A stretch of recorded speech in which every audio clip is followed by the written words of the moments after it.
D'où vient l'énergie qui démarre un moteur de voiture?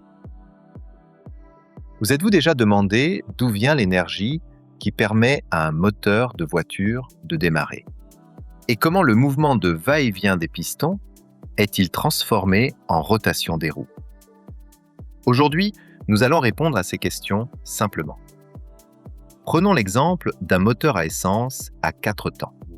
Lorsqu'il est à l'arrêt, le moteur ne peut pas démarrer tout seul. L'énergie initiale est fournie par le démarreur, alimenté par la batterie.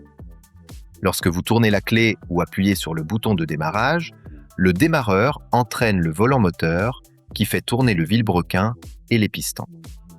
Les cylindres commencent alors les phases d'admission, de compression et d'allumage.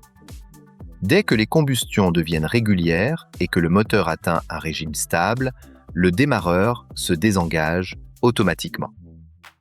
Mais comment le mouvement du piston devient-il un mouvement de rotation? C'est le rôle de la bielle et du vilebrequin. La bielle relie le piston au maneton du vilebrequin. Lorsque la combustion pousse le piston vers le bas, la bielle transforme ce mouvement linéaire en rotation continue du vilebrequin qui transmet ensuite la puissance à la transmission. Une autre question intéressante est la suivante. Pourquoi le piston remonte-t-il après être descendu? Deux éléments l'expliquent. D'abord, le volant moteur, qui emmagasine de l'énergie sous forme d'inertie et continue de faire tourner le vilebrequin entre deux combustions. Ensuite, les autres cylindres. Dans un moteur à 4 cylindres, les combustions sont décalées, ce qui permet à chaque cylindre d'aider les autres à poursuivre leur cycle.